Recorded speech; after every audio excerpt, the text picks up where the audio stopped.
tal, amigos televidentes? Bienvenidos al programa de las 8, iniciando una nueva semana, esperando que las bendiciones del Señor les acompañen durante todas sus actividades. Está con nosotros esta noche invitado el señor personero de Bucaramanga, el doctor Omar Alfonso Ochoa, que tenemos importante agenda de temas para conversar con él. Señor personero de Bucaramanga, buenas noches, bienvenido. ¿Cómo le va? Buenas noches, William. Un saludo muy especial para toda la audiencia. Bueno, voy a empezar por lo último, porque usted le dio unas declaraciones a Vanguardia el jueves anterior, diciendo que se hace necesario que Bucaramanga implemente la prohibición del parrillero. Es una orden que han venido los gobiernos aplazando y aplazando, pero la personería ha pedido que por seguridad, por el alto índice de delincuencia, se debe prohibir el parrillero en Bucaramanga. Hay varios factores ahí. Uno es la obligación que tienen las entidades territoriales de combatir la ilegalidad en materia del transporte. Ya tenemos precedentes en otras ciudades de que cuando eso no se hace, las instancias judiciales condenan al municipio precisamente por las pérdidas en las que incurren quienes sí trabajan dentro del marco de la legalidad. Eso por un lado. Y por otro lado, indudablemente, el tema de la seguridad que nos preocupa permanentemente. Estamos en un monitoreo constante con la policía y eso nos obliga a pensar en este tipo de medidas que, si bien en una democracia deben ser las últimas que se tomen, porque las medidas restrictivas primero deben ensayarse otro tipo de medidas de carácter pedagógico, pero cuando uno avisora que hay unos índices preocupantes en materia de criminalidad, pues hay que pensar en implementar esa y otro tipo de medidas en defensa y protección de los ciudadanos. Bueno, señor personero, le pregunto, es que el hecho de salir a pedir la prohibición del parrillero puede sonar muy sencillo, pero se convierte en un problema social. Esto viene aplazado desde la alcaldía de Honorio Galvis, pasó por la de Fernando Vargas. Este alcalde que tenemos, él dijo que se iba a hacer el pingo con los motociclistas, pero que le pedía que respetaran las normas de tránsito. Y cuando se intentó en la administración de Luis Francisco Borges, entonces vinieron las protestas, el cerramiento de las calles, el caos, y la gente reclama que necesita su motocicleta porque llevan a su esposa al trabajo, porque llevan a su hijo al colegio, a la universidad, y que eso incrementa los costos de su presupuesto familiar. Sí, indudablemente hay que tomar en cuenta una serie de factores, partir del supuesto de que la mayoría de las personas que utilizan ese medio de transporte pues lo hacen precisamente con fines de facilitar la economía familiar, de contar con un medio expedito y económico para el transporte de su familia. Eso indudablemente hay que considerarlo, pero también hay que mirar la posibilidad de que al menos en determinados horarios se implemente algún tipo de restricción, sobre todo en ciertos sectores donde los márgenes de criminalidad se han disparado ostensiblemente y en donde es necesario que las autoridades actúen siempre en defensa del ciudadano del común, que es el que se ha expuesto permanentemente a acciones delincuenciales, y frente a ese particular, pues es menester pensar esa u otro tipo de medidas que permitan garantizar la seguridad de este tipo de ciudadanos.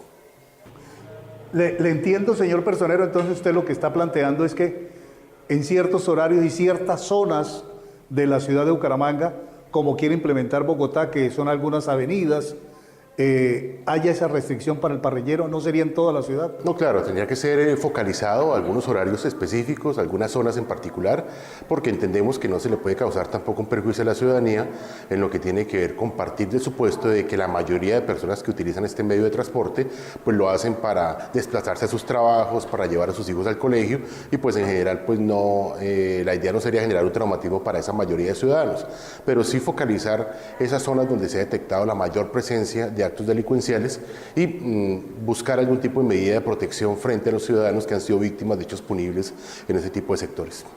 Le pregunto, señor personero, ¿cómo están las relaciones con la administración, con el alcalde Rodolfo Hernández? Pues son unas relaciones eminentemente institucionales. Lo que tiene que ver con la coordinación de esfuerzos conjuntos en materia de política social, por ejemplo. ¿Pero son normales esas relaciones? Digamos que son relaciones que no son las más estrechas del mundo, no son las más fluidas del mundo, pero pues son relaciones básicamente entre dos instituciones que en últimas tienen que guardar cierta distancia. Somos organismo de control, tenemos indudablemente que coordinar esfuerzos con la administración municipal, lo hemos hecho con muchos de sus secretarios con los cuales pues la relación ha sido positiva en términos generales.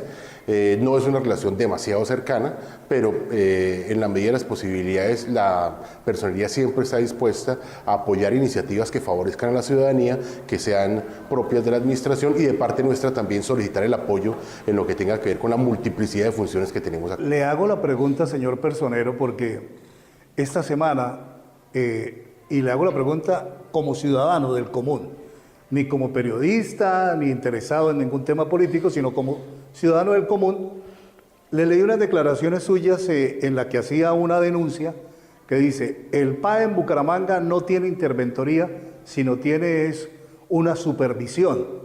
Y entonces fuimos y hablamos con la secretaria de Educación, Ana Leonor Rueda, y le preguntamos, y es que el contrato, el decreto que rige ese contrato, permite que cuando no haya auditoría, no se haya contratado la auditoría, se permita una vigilancia por parte del municipio.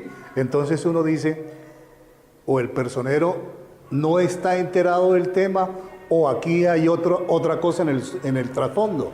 No, digamos que en ese tema nosotros de hecho acompañamos la audiencia en la cual se declaró desierta el otorgamiento del contrato de interventoría.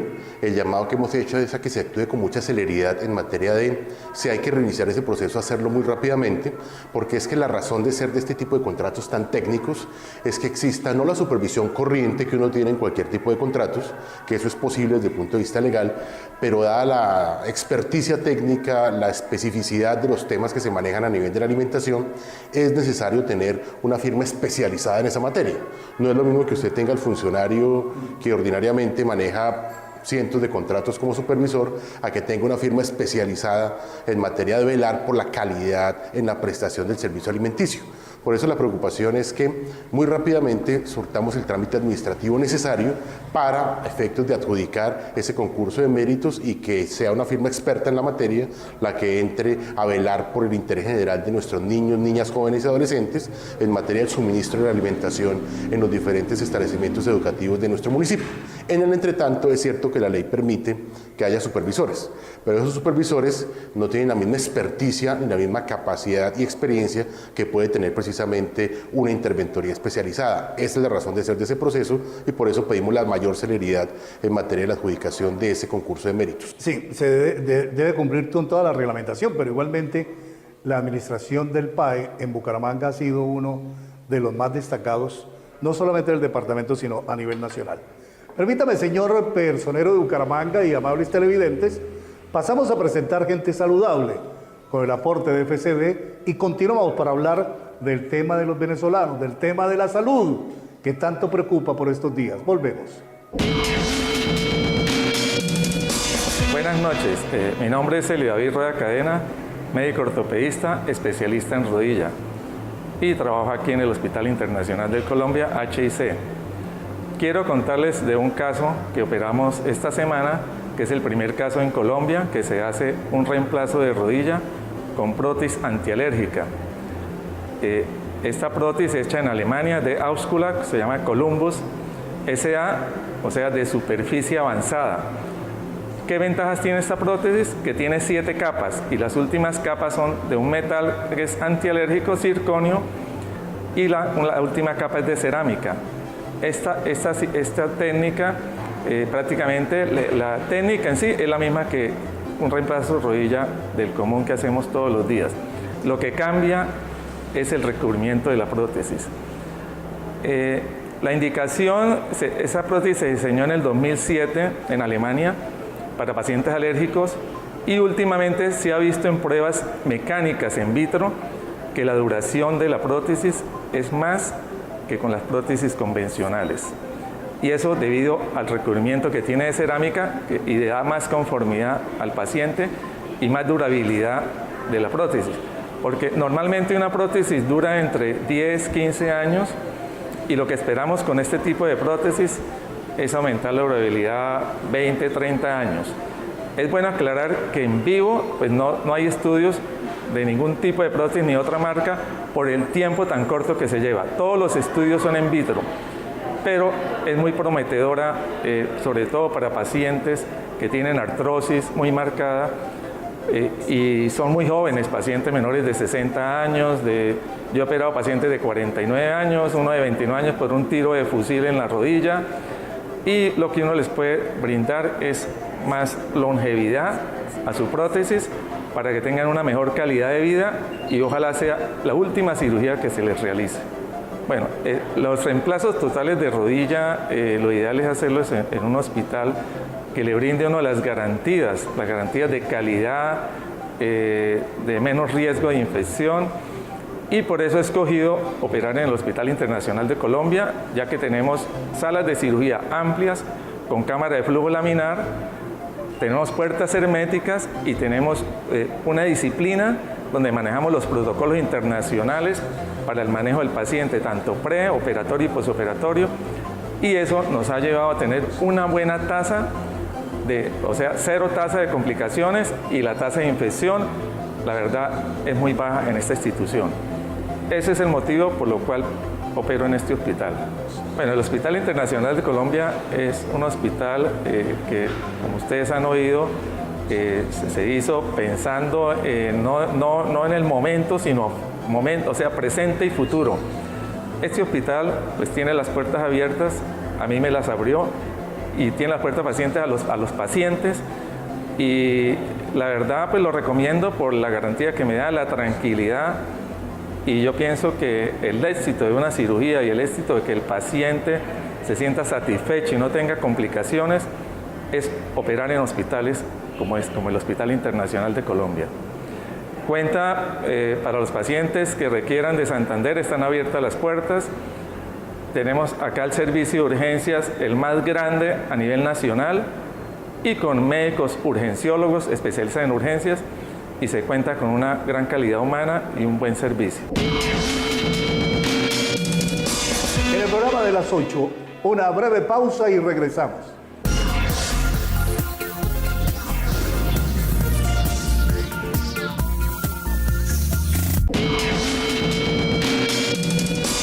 Continuamos aquí en el programa de las 8. Hoy estamos dialogando con el señor personero de Bucaramanga, el doctor Omar Alfonso Ochoa. Bueno, tenemos un problema tremendo ya de carácter social en Bucaramanga. Ya la gente siente antipatía y siente temor por la invasión de venezolanos. Aunque este es un tema que lo rige la Cancillería de nuestro país, es la que dicta las políticas y las que toma las decisiones. Nosotros entendemos que por el hecho de ser una ciudad de cierta manera fronteriza, que debemos tener una solidaridad, pero hasta que no se violen nuestros derechos. ¿Qué hacer con este problema de los venezolanos, señor personero? Este es un tema muy preocupante, no es exclusivo de nuestro municipio, sino de muchas otras ciudades del país. Hemos pedido a la administración 3 acciones concretas. Una, en materia de establecer un plan de atención humanitaria coordinado con otras autoridades, tanto del orden departamental como del orden nacional, entendiendo que es un tema que nos rebasa como municipio, pero establecer esas acciones conjuntas que permitan una atención eficaz hacia esta población. Por otro lado, también hemos solicitado la protección de los bienes públicos. Nos interesa mucho el tema de la integridad de nuestras plazas, plazoletas, sitios de esparcimiento público, algunos de los cuales, según las visitas presenciales que hemos hecho y las quejas permanentes de los vecinos, están siendo afectados en su infraestructura, e incluso se está deteriorando mucho la salubridad y el medio ambiente de las zonas aledañas por la presencia de los asentamientos humanos de estos venezolanos en esas zonas que, hay que decir, no son las aptas para que se establezcan allí. Entonces, allí el gobierno local, junto con la policía, deben adelantar operativos de control permanente en defensa de ese patrimonio público que es de todos los ciudadanos y que no se puede afectar ni ser objeto de apropiación privada. Y dada la envergadura del problema, un tercer eje de acción que hemos solicitado directamente ante instancias internacionales es que, dadas las restricciones presupuestales que tenemos, no es posible brindar un portafolio muy amplio de beneficios a esta población.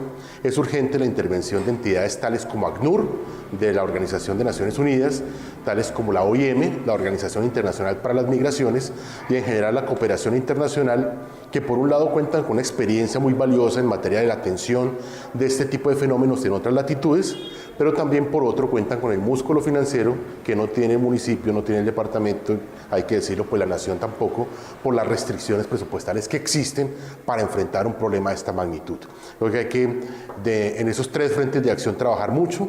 Es una problemática muy compleja, día a día están llegando más venezolanos, ya sea para asentarse en nuestro municipio o de paso para otro tipo de ciudades o incluso para otros países, pero es un fenómeno que si no atacamos a tiempo se puede volver un problema social muy grave, tal como ocurrió por ejemplo en Cúcuta, donde ya los sitios donde ellos se concentran han sido objeto de ataques por parte de ciertos sectores ciudadanos.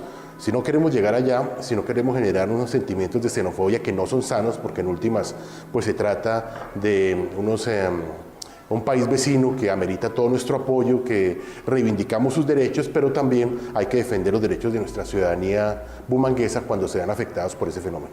Bueno, le pregunto qué apoyo encontramos, señor personero, en su despacho, porque para utilizar un término de la señora, se volvieron conchudos los directores, los gerentes de las EPS y ya ni siquiera el desacato que le tenían tanto miedo ya ni siquiera les asusta, porque violan toda clase de decisiones, niegan los medicamentos, los tratamientos a niños, adultos, a todo el mundo. ¿Qué hacer con el tema de la salud, señor personero? El tema de la salud, al igual que otro tipo de problemáticas sociales, también son estructurales. La problemática está en cómo está diseñado el sistema de la Ley 100, que pone a la salud en un juego de oferta y demanda, y obviamente un derecho fundamental pues no puede ser objeto de una lógica económica de esa naturaleza.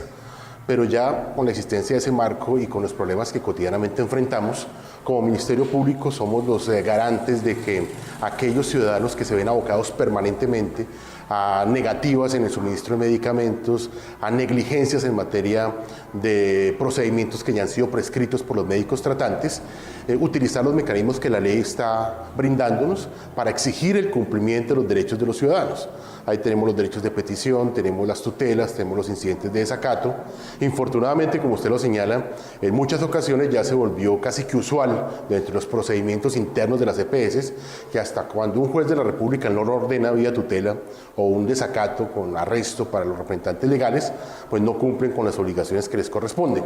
Ahí hemos venido trabajando de la mano con la Superintendencia Nacional de Salud para que estas EPS, que ya tienen como práctica habitual el tema de que los ciudadanos tengan que desgastarse acudiendo a la Administración de Justicia, se les impongan sanciones por parte de esa entidad que es la que tiene competencia para ese efecto. A nivel local hemos impulsado como personería una mesa interinstitucional con la participación de las autoridades públicas, de las EPS, de los veedores ciudadanos, de los gremios, representantes de los usuarios, de la academia, para entre todos evaluar este tipo de problemáticas con enfoque regional e ir brindándole soluciones al usuario para elevar los estándares de atención en materia de la salud, que es un derecho fundamental tan vulnerado cotidianamente, no solamente en nuestra ciudad, sino en el país. De parte nuestra, de invitar a la ciudadanía para que cuando se vean afectados por este tipo de situaciones acudan a la personería, que allí estamos prestos a brindarles la asesoría y el acompañamiento jurídico para reclamar y reivindicar sus derechos ante las EPS o ante cualquier otro actor del sistema que niegue el derecho a la salud. Me queda el último minuto de esta entrevista, señor personero, y quiero preguntarle cómo marcha la situación de nuestra población carcelaria. Sabemos que usted ha estado desde el año pasado muy atento a tratar de solucionar en parte toda esta dificultad que se presenta en nuestras cárceles. El problema subsiste en la medida en que la entidad territorial, me refiero a los municipios y al departamento, siguen con el incumplimiento sistemático de las obligaciones que les corresponden. Hay que reiterar que la población sindicada, que corresponde al 60% de la cárcel modelo de Bucaramanga, es responsabilidad de las entidades territoriales, es decir, tienen que de su presupuesto destinar partidas para la atención de esta población, lo cual no ocurre, y eso hace que se agrave esta crisis humanitaria que vivimos en las diferentes cárceles de nuestra región. Lo que hemos solicitado como Ministerio Público es el cumplimiento estricto de las sentencias de la Corte de ese tipo de disposiciones legales. Infortunadamente no hemos encontrado un eco en la administración local para que cumplan con las obligaciones que les corresponden, y nos ha tocado a nosotros, por otra vía, poner profesionales nuestros a atender el proceso de resocialización al interior de la cárcel, porque simplemente para efectos de dimensionar el problema, hay una sola psicóloga para atender 3.000 internos en la cárcel modelo. Eso no tiene ninguna presentación. Dispusimos de nuestro escaso equipo de trabajo de 3 profesionales que estén allí en la cárcel atendiendo permanentemente a esta población, sin perjuicio de lo que haga el municipio, que es lo que tiene que asumir esa competencia y que hasta el momento ha sido muy negligente en materia de cumplir con los compromisos y obligaciones que la ley le impone. Le agradecemos mucho al señor personero de Bucaramanga, el doctor Omar Alfonso Ochoa, que atiende nuestra invitación. Ha puesto un tema polémico en el tapete, sobre la mesa, prohibición del parrillero en algunos sectores, dice él, en ciertos horarios en la ciudad de Bucaramanga, que no puedan circular dos hombres en una motocicleta. Muy bien, y ahora pasamos a presentarles una nota de actualidad. Veamos.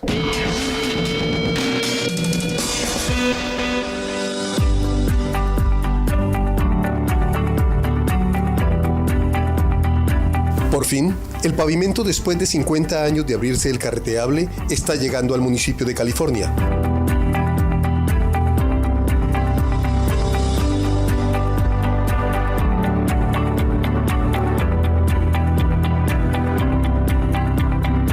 Esta y mucha más información en nuestro próximo número de Construyendo Región, el periódico de Sotonorte.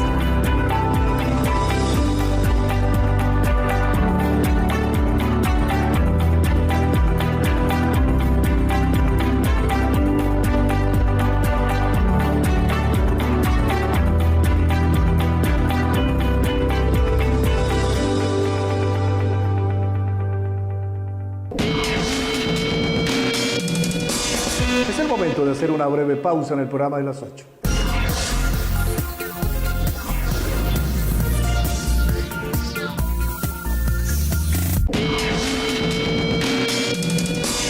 Y ahora en el programa de las 8, los temas económicos, con el apoyo de Financiera como Ultrasan. Dentro de las diferentes líneas de crédito que ofrece Financiera como Ultrasan, se encuentra el crédito destinado a la compra de vivienda de interés social y mejoramiento de vivienda nueva o usada. Esto con el ánimo de ayudar a cumplir el sueño de muchos asociados de tener casa propia.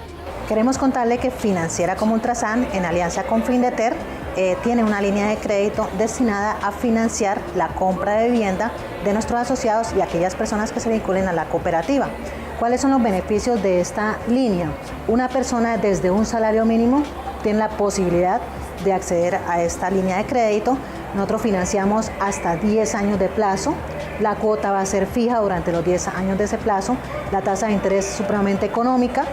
¿Qué valores financiamos? Financiamos hasta 135 salarios mínimos, viviendas con un valor hasta 135 salarios mínimos, es decir, viviendas alrededor de 93 millones de pesos. Si la vivienda vale 93 millones de pesos o menos, la cooperativa financia hasta el 80% de ese valor. Una gran ventaja de este crédito es que si el ingreso individual no alcanza, se puede hacer a través de un crédito grupal que permitirá materializar el sueño.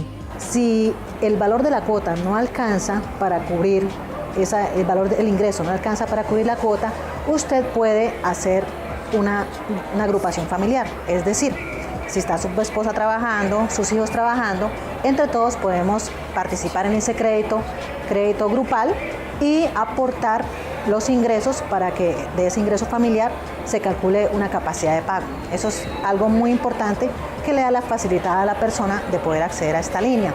Cabe resaltar que hay muchos beneficios, entre ellos el financiamiento de seguros de incendio y de terremotos. Y dentro de los requisitos para hacer efectivo el crédito están el diligenciamiento del formato de financiación, tener un ingreso al menos de un salario mínimo, fotocopia de la cédula ampliada y soporte de los recursos propios, entre otros. Es importante tener en cuenta que tendrá una asesoría personalizada. Los empleados necesitan la certificación laboral, en la cual se certifique la antigüedad, el cargo, el nivel de ingresos y el tipo de contrato. Anexar los desprendibles de pago del último mes, la fotocopia empleada de la cédula. Si ya la persona es pensionada, únicamente el desprendible de pago del último mes. Si es una persona independiente, anexa el original de la Cámara de Comercio o del documento que acredite la propiedad del negocio, la copia del RUT o licencia de funcionamiento, la fotocopia de la declaración de renta para aquellas personas que lo hacen, si tienen estados financieros, y extractos. Terminamos por hoy, amables televidentes. Una feliz noche para todos.